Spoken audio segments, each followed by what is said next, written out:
पत्नी है कि नहीं, क्या रंडवा है, ये बताइए। क्या बोले? न्यायालय परिसर में आ करके हमारे सचिव महोदय के सामने हम लोगों को कहती है काला कौवा है। ये कोट पहना गुनाह है क्या? आपके प्रोफेशन को कहा गया कि काला कौवा हो, तुम लोग घेर लिए हो, तो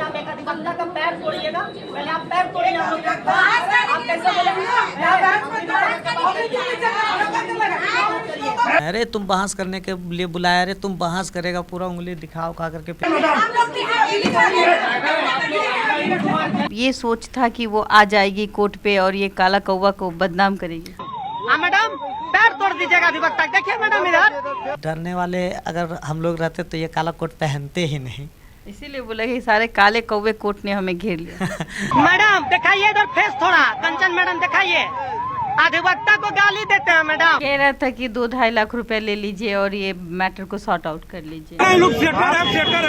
वो किसी और को खरीदने का प्रयास करे, और हम लोग इतने सस्ते लोग नहीं हैं कि इतने कम में बिक जाएंगे। कोई नहीं खरीद ज्यादा में सकता। बिकेगा। अनमोल हैं हम लोग, हम लोगों का कोई मोल नहीं होता है। हम उनके ऊपर मुकदमा दर्ज कराने जा रहे हैं, दर्ज करेंगे। हमारे फ्रेम में आपको दिख रहे हैं काला कौवा के, बहुत ज़्यादा प्रसिद्ध हो चुके हैं काला कौवा के नाम से वकील साहब।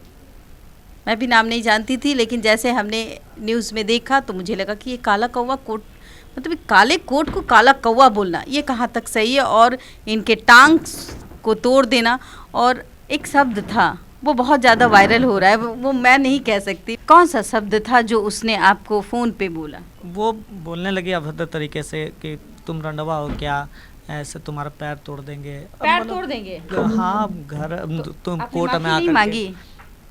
माफ़ी तो मांगने के लिए ही उसको बुलाए थे कि आप आइए, हम लोग मिल कर के बात को सॉर्ट आउट करते हैं।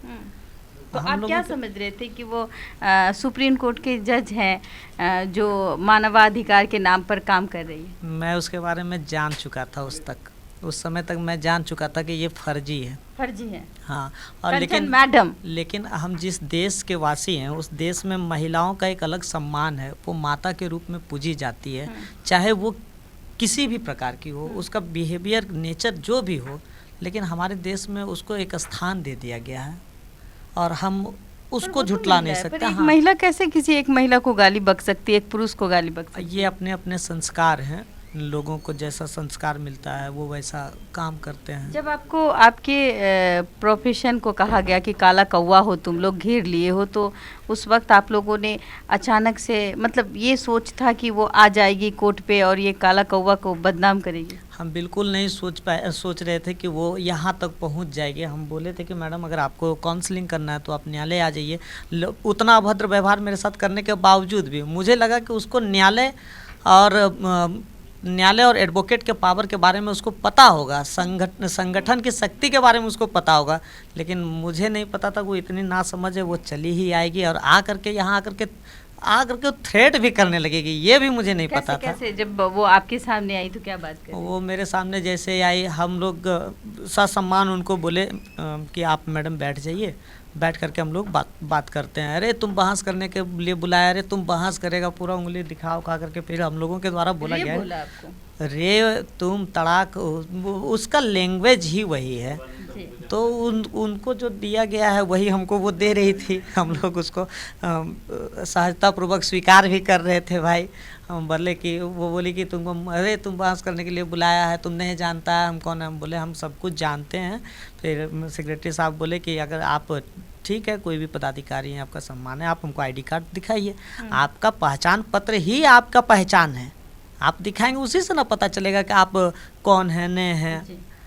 तो फिर वो दिखाने में आनाकानी करने लगी। जब दिखी कि अब हम घिर गए हैं, लोग हमको घेरने लगी है, तब ये तक आपने कहा था कि आपके क्लाइंट को खींच के ले जा रहे हैं। हाँ बिल्कुल, वो खींच करके ले जाने का प्रयास करने लगी, खींचने लगी। फिर हम लोग उसको पकड़े, बोले बैठो तुम यहाँ पे। इसको मतलब जबरदस्ती खींच रही थी, मतलब कोर्ट परिसर में खींच के ले जा रही। वो अपने तरफ से किसी भी, मतलब कोई भी कमी, वो कहते हैं ना first impression is the last impression, वो अपना पहला इंप्रेशन हम लोगों के ऊपर पूरा जमाने का प्रयास की, अपना धौस पूरा जमाने का प्रयास की कि डर जाए किसी तरह।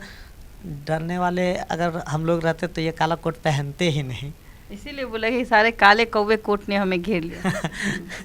उसी का तो वो परिणाम भोग रही है। अच्छा, जो जिस तरीके से वो हवालात एक रात बिताती है, उसके बाद वो जो सूर्या है, कहा जाता है, आपने कहा कि वो पति के तौर पे लिखता है, कंचन का पति।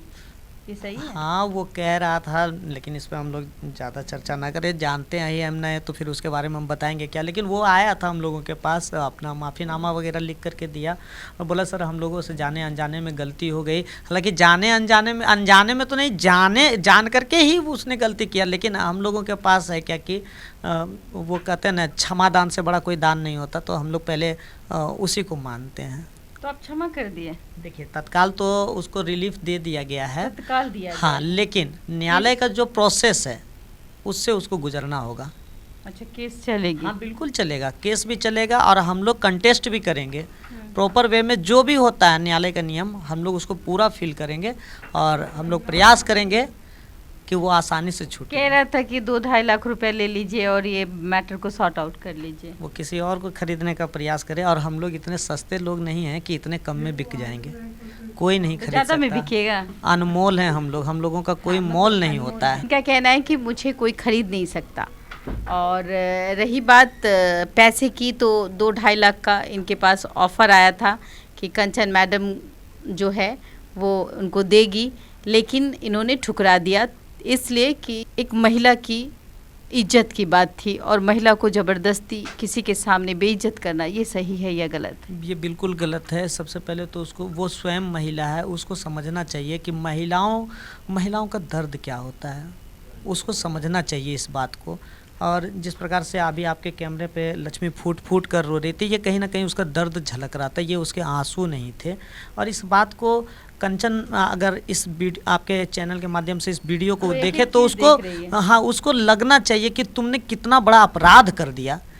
चलो यहाँ तो तुमको माफ़ी मिल जाएगी, लेकिन ईश्वर के घर में जो सज़ा है उससे तुमको कोई नहीं बचा सकता अच्छा, है। यहाँ आप माफ़ी दे देंगे ऐसे लोगों को, तो ये तो ये हो गया ना कि आप चोर को और मौका दे रहे कि एक और चोरी कर लो और एक चोरी कर लो।